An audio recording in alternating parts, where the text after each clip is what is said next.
नमस्कार दोस्तों, मेरा नाम डॉक्टर शिल्पी गुप्ता है। Thanks for your love and support. दोस्तों, आज की इस वीडियो में मैं shaft of the humerus fracture को डिस्कस करने वाली हूँ। आज हमारे ओपीडी में जो मरीज़ आए हैं, इनकी लोअर एंड ऑफ ह्यूमरस की फ्रैक्चर थी, जिसके कारण की सर्जरी हुई है, पिन हुआ था, इम्प्लांट हुए थे। तो आफ्टर इम्प्लांट रिमूवर कौन कौन सी बेसिक एक्सरसाइजेज हैं जो कि मैं इनको ओपीडी में करा रही हूँ, वो मैं आपके साथ डिमॉन्स्ट्रेट करने वाली हूँ। आफ्टर सर्जरी इनकी जो कॉम्प्लिकेशन हुई है due to a plaster cast, ये हाथ को बहुत एक्टिवली मूव नहीं कर पाए हैं, जिसके कारण की जो इनकी लेफ़्ट साइड का जो आपका शोल्डर है उसमें फ्रोज़न हो गया है, स्टिफनेस है, पेन बता रहे हैं, जिसके कारण वो प्रॉपर जो डे टू डे एक्टिविटी है वो नहीं कर पा रहे हैं। तो सबसे पहला चीज़ कि हमें एक्सरसाइज, बैठ जाइए आप कंफर्टेबली। स्टार्ट करने के लिए सबसे पहले हमें अपने डिस्टल लिम्ब से एक्सरसाइज को स्टार्ट करना है। उंगलियों से वर्जिश को स्टार्ट करानी है। तो इस तरीके से उंगली चलवाने की, अगर पेशेंट के पास जो सराउंडिंग मसल्स हैं उसमें स्वेलन है या फिर कोई प्रॉब्लम है, तो आप पेशेंट को एक्टिवली एक्सरसाइजेस कराने के लिए इनिशिएट करना है। उसके लिए आप स्माइली बॉल यूज़ कर सकते हैं। अगर पेशेंट के पास स्माइली बॉल नहीं तो आप रोल करके कोई टॉवल को भी अपने हाथ के नीचे इस तरीके से मुट्ठी बनाइए, कपड़े का गोला बना के हाथ को दबाने की प्रैक्टिस करनी है, जिसके कारण कि जो आपकी रिस्ट की मसल और फिंगर्स की मसल हैं वो प्रॉपर तरीके से एक्टिव हो और आप एक्सरसाइज ईजिली कंफर्टेबली कर पाएँ। इस तरीके से दबाइए और गिनती गिनना है, 1 2 3 4 5 6 7 8 9 10। छोड़ दीजिए, फिर से दबाइए, छोड़ दीजिए। इस तरीके से 1 to 10 रिपीटेशंस के साथ आपको दिन में 3 बार या 10 बार करना है, ठीक है। अब आप इस तरीके से छोड़िए। अब कलाई को चलाना है अंदर की तरफ और फिर बाहर की तरफ, फिर अंदर की तरफ और बाहर की तरफ। ये भी आपको 1 से 10 गिनती के साथ करना है, ठीक है। समझ में आ रहा है? उसके बाद फिर अपने हाथ को अंदर की तरफ ऐसे आप इस तरीके से अंगूठे को कर लीजिए, ताकि आप समझ पाएंगे कि अपने कलाई को अंदर की तरफ और बाहर की तरफ लेके जाना है। इस तरीके से 1 to 10 रिपीटेशंस के साथ हमें रिस्ट की भी मूवमेंट करानी है एक्टिवली। अब हमें सारी चीज़ें जो अभी मैंने आगे पीछे अंदर बाहर बताया ना, वो सबको ऐसे गोला बनाना है। इस तरीके से आप कुछ चलाते हैं ना, सब्जी चलाते हो या कोई काम करते हैं, पूरे कलाई को, पूरे पहुँचे को चलाना है। चलाइए इस तरीके से, कंधे, पूरे कलाई को चलाइए। बहुत बढ़िया। इस तरीके से आपको clockwise and then anti clockwise rotate करना है। समझ में आया एक्सरसाइज? अब नेक्स्ट वन इज़ हमें अब एल्बो जॉइंट को मूव करना है एक्टिवली। पहले हमें पेशेंट को इस तरीके से होल्ड करना है और आपको बोलना है कि आप हाथ को अंदर की तरफ लेके जाइए और फिर बाहर की तरफ लेके जाइए। आप देख पा रहे होंगे कि ये इससे ज़्यादा हाथ को नहीं मूव कर पा रहे हैं, इससे ज़्यादा वो हाथ को अंदर की तरफ और बाहर करो करो करो करो। अब हमें पेशेंट को जो एक्टिव ROM सिखाना है, तो हमें पेशेंट को ये कहना है कि आपको थोड़ा बहुत पेन हो सकता है, फिर भी हमें हाथ को इस तरीके से अंदर की तरफ लेके जाना है। और जो आपका सही वाला हाथ है उसका आपकी मदद से इस तरीके से इसका मदद लीजिए। हाँ, इस तरीके से अपने हाथ पे ताकत लगाइए और अपने कलाई को अंदर की तरफ, कोहनी को मोड़ना है, ठीक है। ठीक, मोड़िए मोड़िए जितनी ताकत से और जितनी दर्द में आप बर्दाश्त कर पाओ। फिर धीमे धीमे अपने हाथ को इस तरीके से सीधा करना है, अंदर की तरफ ले जाते हुए अपने आर्म को इस तरीके से प्रेशर लगाना है डाउनवर्ड, और बाहर की तरफ ले जाने पे उस पर पाम की तरफ बाहर की तरफ लेके जाना है। अब इसी तरीके से आप इस हाथ को यहाँ पे लगाइए ताकत और सीधा करिए। इस तरीके से प्रेस कीजिए। बहुत बढ़िया। सीधा करिए कलाई, और सीधा और सीधा और सीधा। After cast removal, after surgery, इसमें बहुत ही इम्पॉर्टेंट कॉम्प्लिकेशन जो पेशेंट को हो जाता है, जो कि मैंने ऑलरेडी आपको डिमॉन्स्ट्रेट किया है। इसकी first one is frozen shoulder, जिसे हम बोलते हैं कि सर्जरी के बाद मरीज़ का कंधा जाम हो जाना।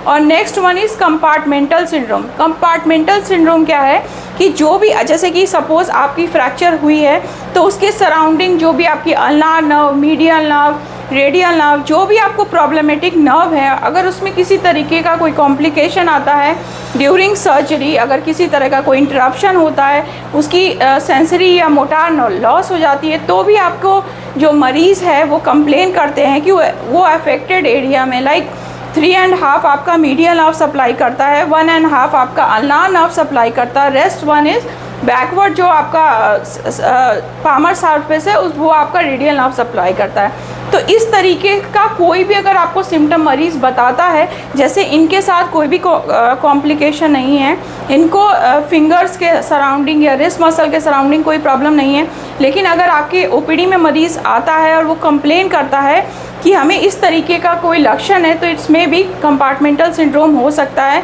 ड्यू टू नर्व कंप्रेशन या फिर कोई न्यूरोलॉजिकल डिस्टर्बेंस के कारण।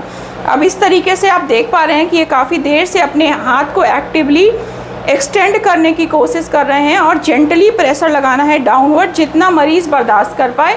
देन हमें इसी तरीके से एल्बो को फ्लेक्स कराना है, अपने एक्टिव हैंड से प्रेशर लगाना है 1 2 3 4 5 6 7 8 9 10 एंड देन रिलैक्स। बहुत बढ़िया कर रहे हो। इसी तरीके से आप हाथ को अंदर की तरफ करो, यहाँ से 1 2 3 4 5 6 7 8 9 10। अगर पेशेंट आपके ओपीडी में आता है देन आपको ईजिली कंफर्टेबली एक्सरसाइजेस को पेशेंट को कराना है, क्योंकि आफ्टर सर्जरी वो आपके पास आता है during first second third days. तो हमें धीरे धीरे पेशेंट के कॉन्फिडेंस को इम्प्रूव करना है रेंज को मेंटेन करने के लिए। तो इस तरीके से कोई दिक्कत तो नहीं हो रही। नेक्स्ट वन इज़ कि अब हमें क्या करना है, पेशेंट को सुपिनेशन और प्रोनेशन बताना है। तो अपने हाथ को इस तरीके से सीधा कीजिए, वो भी हाथ को सीधा कीजिए। जब भी आप एक्सरसाइज डिमॉन्स्ट्रेट कर रहे हैं अपने ओपीडी में पेशेंट को, तो हमेशा एक्टिव हैंड को भी आपको एक्सरसाइज बराबर तरीके से बताना है कि जो आपका सही हाथ है उसको भी एक्सरसाइज करना है, ताकि आप डिफरेंसेस जो हैं, या फिर आप पेशेंट को बोलो कि अगर आप घर पे कर रहे हैं तो आप किसी मिरर के सामने करें, ताकि आपकी जो ईजिली आप अपने आप को कंपेयर कर पाओ कि आपका जो एक्टिव हैंड है और जो आपका प्रॉब्लमेटिक है उसमें आप कितना % नहीं कर पा रहे। लाइक अब आप देखो इतना आपका हाथ मुड़ रहा है, ठीक है। तो आपको इतनी ऐसे धीरे धीरे धीरे धीरे हाथ खोलने की कोशिश करनी है, ठीक। अब इसी हाथ से इस तरीके से आपको इस तरीके से पकड़िए, बहुत बढ़िया। अब अपने हाथ से उठाइए, सीधा करिए, खींचिए खींचिए। अब इस तरीके से एक्टिवली जो आपका अफेक्टेड लिम्ब है उसको इस तरीके से होल्ड करना है और हाथ को मैनुअली स्ट्रेच करना है, ताकि आपका हाथ जो ये आपके इस एंगल पे आके रुक रही है वो करेक्ट हो सके, वो एंगल इम्प्रूव हो सके और हाथ इस एल्बो जो आपको ईजिली फुल एक्सटेंशन में आए। तो इस तरीके से आपको होल्ड करना है एंड देन मैनुअल ट्रैक्शन देते हुए इस तरीके से स्ट्रेच देते हुए फिर इस तरीके से होल्ड करना है। तो आप यहाँ से खिंचाव दे रहे हैं, हाथ को सीधा करना है, कोशिश करिए, बहुत बढ़िया। अब इसी तरीके से आपको खींच के हाथ को रखना है। आप देख पा रहे होंगे कि एक्सरसाइज स्ट्रेचिंग देने में इनको पेन हो रहा है, बट जैसे जैसे आप एक्सरसाइजेस कराते जाएंगे पेशेंट उस एक्सरसाइज के लिए कंफर्टेबल हो जाएगा, ठीक है। इस तरीके से आपको घर पे भी प्रैक्टिस करना है, ठीक। और फिर धीरे धीरे सांस छोड़ते हुए धीरे धीरे वापस की तरफ लेके आइए, ठीक है। नेक्स्ट वन इज़ जो नेक्स्ट एक्सरसाइज है वो हमें कंधे की करानी है। जैसा कि मैंने ऑलरेडी आपको बताया कि इनको फ्रोजन शोल्डर भी हो गया है, तो इसके साथ मैं इनको और भी मोडालिटीज़ दे रही हूँ, लाइक टेंस लगा रहे हैं, यूएस दे रहे हैं, डायथर्मी लगा रहे हैं। बट अभी इनको कौन कौन सी एक्सरसाइज जो एक्टिवली मैं करा रही हूँ वो मैं आपको डिमॉन्स्ट्रेट करें। तो घर पे आपको कंधे की कौन कौन सी चीज़ करनी है वो मैं आपको सिखाती हूँ, ठीक है। तो सब आप कंधा उठा के दिखाओ, उठाओ, पूरा उठाओ, उठाओ, पूरा उठाओ, बहुत बढ़िया, उठाओ पूरा। तो इस तरीके से हाँ उठाइए उठाइए। अब दर्द हो रहा है ना, तो जब पेशेंट एक ही पोजीशन में रहता है तो उसके कारण उसकी जॉइंट स्टिफ आती है, उसकी सराउंडिंग जो जॉइंट्स हैं वो आपके स्टिफ हो जाती हैं। तो कोई प्रॉब्लम नहीं है, हमें धीरे धीरे गर्म सिकाई के बाद इस तरीके से स्ट्रेच देना है एंड पूरा कंधा वापस लेके आइए। हाँ फिर से उठाइए, लेके आइए वापस।